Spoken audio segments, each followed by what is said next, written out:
বলে মা তো ঘুমিয়েই পড়লো। এরিন মা তো ঘুমিয়েই পড়েছে।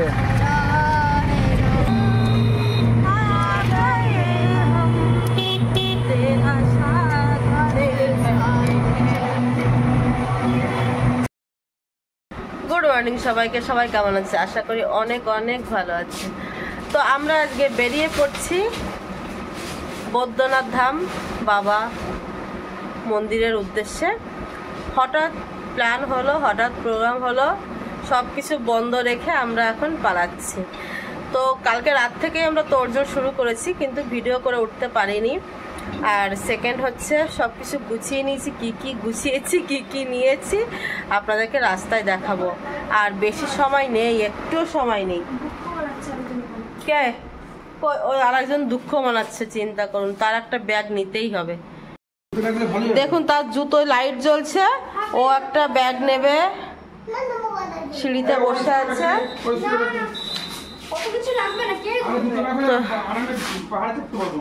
পাহাড়ে চাপবে।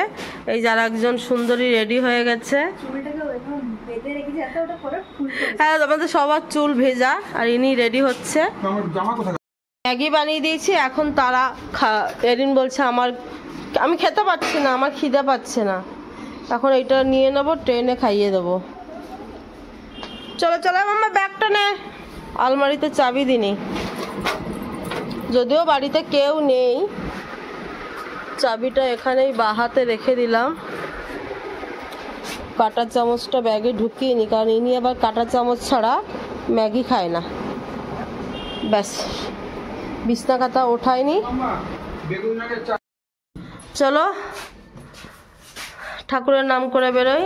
তোমাকে দেখাই, এখন তো ঘেমে একাকার হয়ে গেছে। চলো এখন কোথায় যাচ্ছ বলো? বৈদ্যনাথ ধাম।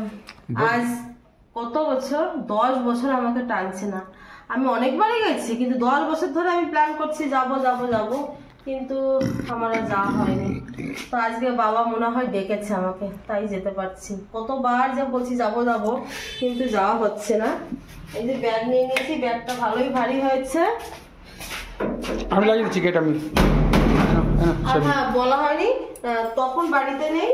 আর আজকে হোটেল ফোটেল সব বন্ধ করে আমরা বেরোচ্ছি।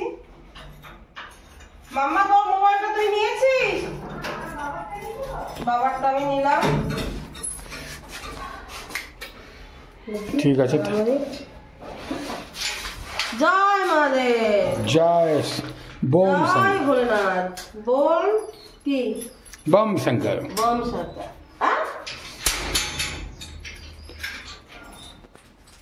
মানে এতটা আনন্দ হচ্ছে, আমি পুরনো জুতো পরে যাচ্ছি, আর আমার নতুন জুতো মাম্মাকে দিয়েছি। আমিও নতুন জুতো পরার রিস্ক নেবো না, পায়ের শাল ছাড়া। হ্যালো, বাড়ি দেখবি? হ্যাঁ, তপন নেই বাড়িতে, বাড়ি দেখবি। আমরা স্কুটিটা স্টেশনে রেখে যাব। ওই যে দুজনে তোদের পিছনে দেখ, নন্দী দাঁড়িয়ে আছে। মেন গেটে আবার তালা দিয়ে দেবো। আজকে ভিডিওটা দুটো ভাগে ভাগ করব, নাহলে অনেক বড় হয়ে যাবে। অনেক দিন পর ট্রেনে উঠবো, সেই আনন্দ। হ্যাঁ, 7-8, ঠিক আছে। টাকা পয়সাগুলো নিলাম কেনাকে দেখে নি। দেখো দেখো, কালু ইস্যু করছে, দেখো কোথায়। ট্রেনের আওয়াজ এগুলো মানে অ্যানাউন্স শুনলে কেমন লাগে? দারুণ লাগে, তাই না? তো আমাদের ট্রেন এখনো দেয়নি, আমরা দাঁড়িয়ে আছি। কোথায় গেল তোর বাবা? ট্রেনটা নিয়ে আসবে নাকি? এদিন ওখানে ধরবে না। এরিন কিন্তু সকাল সকাল নিজেই একা একা লিপস্টিক লাগিয়ে ফেলেছিল সারা মুখে। তো এই দেখুন, কুটুন বড়া আমার ম্যাগি খাচ্ছে, গরম আছে এখনো, জানেন তো। আর বানিয়ে নিয়েছি আলু ভাজা আর হচ্ছে লুচি। তো এটা এখন আর খাবো না। আর সেই সাথে বানিয়ে নিয়ে এসেছি চা, সাথে এই কাপটা নিয়ে এসেছি, কারণ ওই প্লাস্টিকের গ্লাসে না খেতে পারবো না। আর আমি যে জামা কাপড়টা পরে আছি, এই জামা কাপড়টা আমাকে দাদা দিয়েছিল।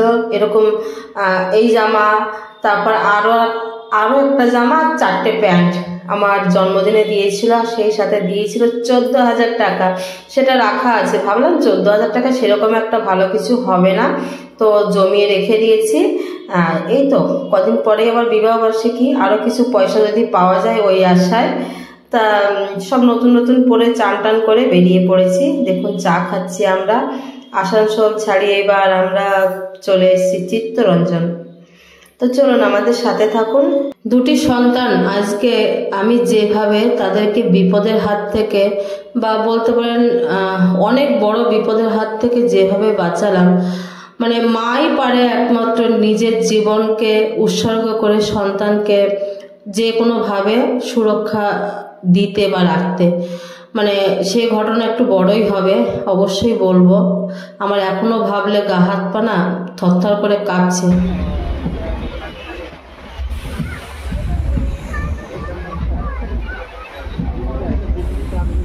তো আমরা চলে এসেছি জামতাড়ায়। জামতাড়া আসার পরে অবশ্যই মাসিমার কথা মনে পড়বে, অনেক আগের থেকেই মাসিমার কথা মনে পড়ছিল। তো জানি না মাসিমা কেমন আছে, আমি খোঁজ খবর নিই না, ওরা অন্যরকম ভাবতে পারে তাই আমি খোঁজ খবর নিই না। নিশ্চয়ই ভালো আছে। তো যা হোক, চলুন যাওয়া যাক আর কি। ঘুরতে গিয়ে যে এত বড় বড় দুটো বিপদের মুখোমুখি হতে হবে এবং আমার দুই সন্তানকে নিয়ে, সেটা আমি ভাবতে পারিনি। একমাত্র মহাদেবের ইচ্ছে ছিল, তাই আমার দুটি সন্তান সুরক্ষা এবং ভালো আছে আপনাদের সকলের আশীর্বাদে। কিন্তু অনেক বড় বিপদের হাত থেকে আজকে বেঁচে গেছে।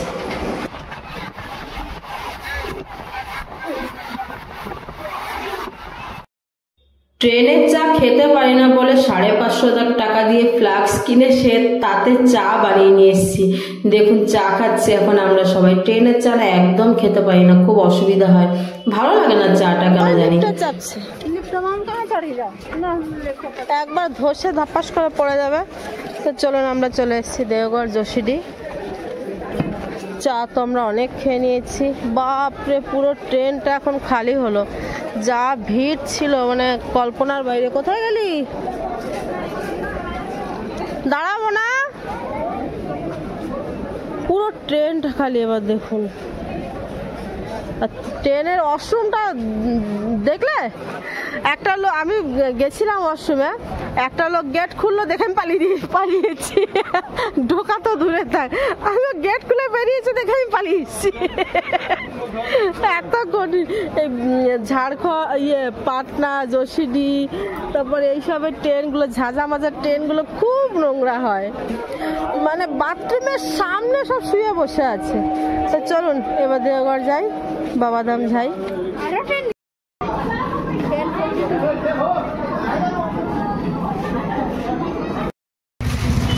ঘুরতে এসছি, গুতা কাতা খেতে এসছি নাকি?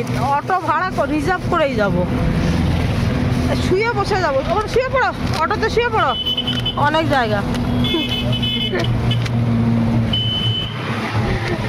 আরে ট্রেনে বসে বলে আমি ট্রেনে যাব না, আমি অটোতে যাব। আর ট্রেনে চড়বো না, মাঝ রাস্তায় বলে আর ট্রেনে চড়বো না, অটোতে যাব। কত আম গাছ।